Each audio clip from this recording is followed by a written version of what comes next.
Hi friends, welcome back to Fantasy Luscious 2 और मैं आपके शाह बोल रही हूँ। How are you all? And मैं बिल्कुल ठीक हूँ। आप कैसे हो? कमेंट कीजिए। एंड हम देख रहे हैं कवि और मित्रा की जो लव स्टोरी में प्रीवियस पार्ट में देखा था।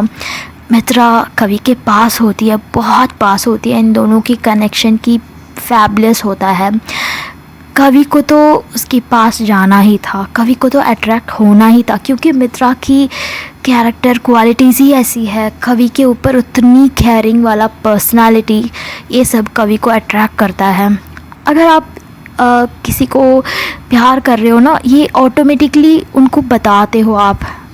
उनको जानबूझ के करने के लिए नहीं, बट बता देते हो। उनके ऊपर केयरिंग करते हो, उनको हर एक बात को आप ध्यान रखते हो ना, तो सामने वाला को पता चलता है एंड वो भी समझ जाता है। तो यहाँ कवि को ये चीज़ सब पसंद आता है एंड वो उससे बहुत अट्रैक्ट होती है, उसे बहुत चाहती है। उसकी टच से लेकर, उसकी बातों से लेकर, उसके करीब होना उसके लिए बहुत ज़्यादा फीलिंग होता है। एंड ये सब मिलके उस दिन उनके लिए एक टाइम मिलता है, ये दोनों के लिए खास कर एक टाइम आता है। मित्रा उसे संभालती है, उसकी ठंड ज़्यादा बढ़ जाता है तो उसके नियर जाती है, उसे थोड़ा सा माइल्ड सा एक हग करती है पीछे से एंड उसे देखती है। उसके कवि उसे देखना चाहती है, उसकी फेस देखना चाहती है, तो टर्न करती है, मित्रा को देखती है। ये दोनों इतनी करीब पहली बार आते हैं एंड जब ये दोनों देखते हैं, इन दोनों का फीलिंग्स का लेवल कांट एक्सप्लेन। एंड मित्रा उसे छूती है, उसके बाल को, उसके चीक्स को छूती है, उसे बहुत अच्छा लगता है एंड बोलती है कि you are so beautiful, I like you बोलती है। आई लाइक यू में बहुत सारा चीज़ है, फ़िलहाल वो वही बोलती है उसके दिल में जो होता है। एंड मित्रा उसे बहुत प्यार से उसकी चीक्स पे प्यार से किस देती है। कवि को फीलिंग्स आउट ऑफ कंट्रोल होता है एंड वो भी उसकी फीलिंग्स को एक्सप्रेस करती है।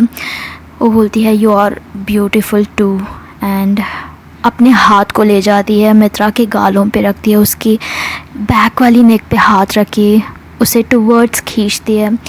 आई नीड यू, ऐसे एक चीज़ होता है वहाँ। एंड मित्रा समझ जाती है, उसे कुछ भी यहाँ बुरा नहीं लगता है। इन दोनों का फीलिंग्स इतना प्योर होता है, ये दोनों का फीलिंग्स वहाँ कनेक्ट होता है एंड मित्रा समझ जाती है कि we should do this. And उनको कुछ पता नहीं, उस समय में कुछ नहीं, दुनिया के बारे में, किसी बारे में उनको परवाह नहीं होता है। वो बस कवि को पास जाती है एंड उसके लिप्स पे अपने लिप्स रखती है, बहुत हल्के से प्यार से किस करती है। एंड जब मित्रा अपने लिप्स को कवि के लिप्स पे रखती है तो कवि का जान चला जाता है। वो अपने अंदर से एक फील ज़्यादा हो जाता है उसे एंड बहुत मुश्किल से वो अपनी लिप्स को ओपन करती है, बैक रिटर्न किस करने लगती है। इन दोनों का फीलिंग्स एक्सट्रीम लेवल होता है, ये प्यार के बहुत लेवल पे जाते हैं, ये दोनों बहुत आगे जाते हैं इन किसेस में। एंड मित्रा उसे बहुत कंफर्ट करती है। मित्रा उसे किस करते समय मित्रा का हाथ ऑटोमेटिकली कवि के बैक में जाता है, उसकी शोल्डर पे जाता है, उसे रब करती है, बहुत प्यार से हक करती है। एंड कवि भी उसके हाथ को मित्रा के बैक नेक में रख के टाइट से होल्ड करती है कि I just want you this time, please don't leave. ऐसे वाला वो किस होता है, दोनों का लेवल काफ़ी बढ़ जाता है। मित्रा कवि को किस करती है, उसके गालों में, उसके लिप्स में उसका फीलिंग्स बढ़ता है। कवि को तो चाहती है बहुत, कवि भी ये चाहती है एंड मित्रा वहाँ से रुकती नहीं, कवि के नेक पे किस करती है, बहुत हल्के हल्के किसेस देती है एंड कवि उसको बहुत टाइट से होल्ड करती है, बहुत हक करती है, बहुत प्यार से। एंड इसी समय सामने वाला रूम में से एक आवाज़ आता है, जो बच्चे सोते नहीं हैं वहाँ से शोर आता है, तो एकदम से इनका नशा, एकदम से ये दोनों होश में आते हैं एंड सेपरेट होते हैं। दोनों एक दूसरों को आंखें मिलाते हैं, देखते हैं, बहुत प्यार से देखते हैं। यहाँ कोई गिल्ट नहीं, इन दोनों को बहुत शर्माते हैं एक दूसरे से एंड एकदम से उससे दूर हटती है। एंड कवि को समझ नहीं आता है वो क्या कर रही थी। कवि का फीलिंग्स का लेवल तो भूल नहीं सकते हैं, उतनी ज़्यादा होता है उसे feelings. She realise that time कितना वो प्यार कर रही है मित्रा को, कितना चाहती है। एंड कवि का ठंड तो 1 मिनट में चला जाता है।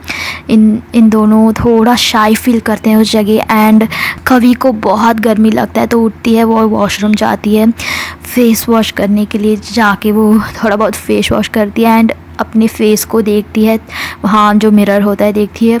उसे पता नहीं होता है मैं क्या कर रही थी इतनी देर, but it was wonderful feeling ever. उसकी लाइफ में अभी तक उसने ऐसे सोचा तक नहीं है, तो बहुत अच्छा फीलिंग होता है। देन वापस आती है, उसके बाद हमारी मित्रा जाती है। पता नहीं इन दोनों का थोड़ा सा ऑकवर्ड भी फील होता है, ये क्या कर रहे हैं, हम इतनी क्लोज़ हुए फिर भी इतनी दूर जा रहे हैं एक दूसरे से, थोड़ा अजीब लगता है। मित्रा भी देख ये बहुत ऑकवर्ड हो रहा है, पता नहीं हम कब तक ऐसे शाई फील करेंगे, ऐसे देखती है। एंड वो भी जाती है वॉशरूम, फेस वॉश करके फिर से आ जाती है।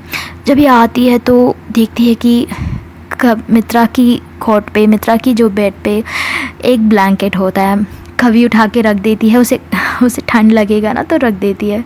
मतलब ऑब्वियसली थोड़ा शाई फील करती है। कभी तो टर्न करके लेटी होती है, पूरा वो फेस नहीं करती है उधर तरफ। एंड मित्रा उसे देखती है, उसके पास जाती है।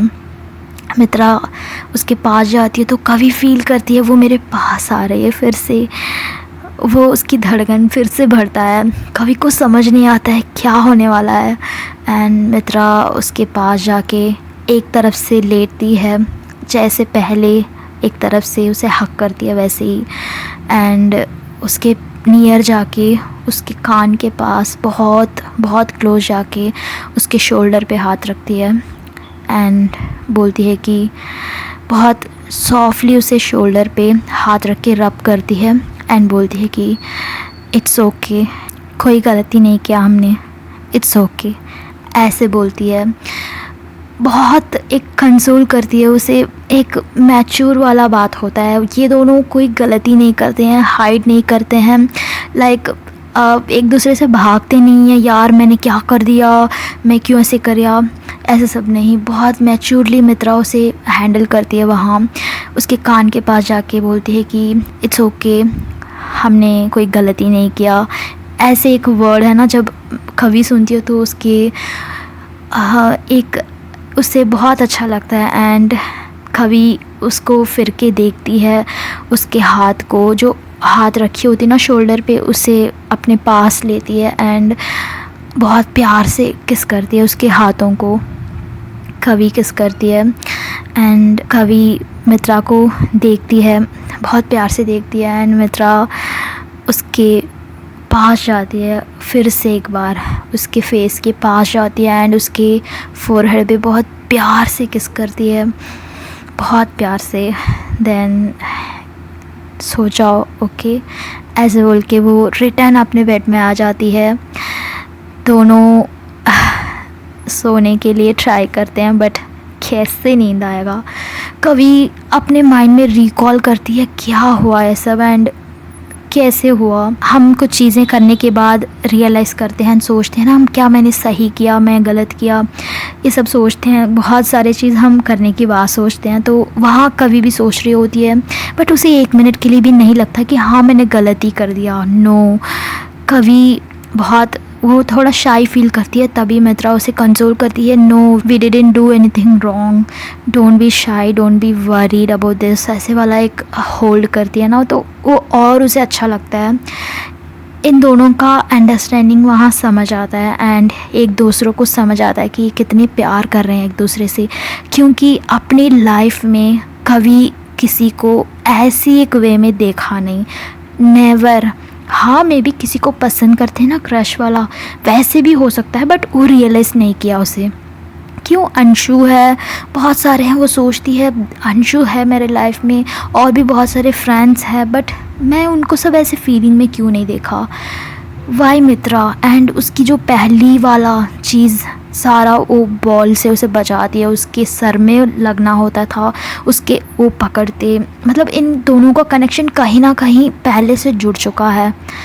एंड ये बात वो अब समझती है कि ये हम दोनों के लिए ही ये सब हुआ, हमें तो मिलना ही था। एंड वो सारा चीज़ वहाँ कनेक्ट करती है। पहले दिन से इन दोनों का झगड़ा, इन दोनों का प्यार, कैसे दोनों से अट्रैक्ट होना, एवरीथिंग कवि समझती है उस जगह पे। एट द सेम टाइम हमारी मित्रा एक तरफ से वो सोच रही होती है, उसे समझ नहीं आता है यार मैं क्या कर रही हूँ, मैं जाने वाली हूँ कुछ साल बाद, वो पता नहीं कितने साल, बट मैं यहाँ से चली जाऊँगी, ये मेरा दुनिया नहीं है, मैं किसी को कैसे ऐसे प्यार कर सकती हूँ। वो यहाँ बिछड़ने की भी नहीं सोचती है, उससे दूर जाने की भी नहीं सोचती है, क्योंकि दैट्स कम्प्लीटली नॉनसेंस लगता है उसे। इतनी प्यार किसी को कैसे हम कर सकते हैं, और उनको छोड़ना और भी मुश्किल होता है। ये रियलाइज़ कर चुकी है कि ये दोनों कितना प्यार करते हैं, इनका एक किस में समझ आता है, इतनी अंडरस्टैंडिंग है इन पे, एंड एक कैसे प्यार एक दूसरे से कितना प्यार करते हैं। मित्रा को बहुत अच्छा समझ आता है, एंड वो उनकी फैमिली के बारे में सोचती है, उनके मम्मा के बारे में सोचती है कि या यही प्यार उनके दोनों मम्मा के पास है क्या। वैसे वो फीलिंग को कंपेयर कर रही होती है, उनकी दोनों मम्मा को देखती है ना कितनी प्यार है उनके दोनों के बीच में, तो यही बात यहाँ अप्लाई करती है कवि और उसके दोनों के बीच में यही प्यार है क्या, ऐसे वो सोच रही होती है। एंड ये ऐसे सोचते सोचते ही सो जाते हैं दोनों, कब सोते हैं पता नहीं, बट ऐसे ही सो जाते हैं। एंड सुबह होता है, हमारी अंशु तो रात भर अच्छे से सोती है, सुबह इतनी शोर मचा के उठती है, वो उठती है मतलब बहुत जल्दी उठ जाती है, देन दोनों का ब्लैंकेट पकड़ के खींचती है। कवि तो तभी सोती है, कवि पता नहीं कब सोती है। ये सोचते हैं ना, चीज़ें सोचते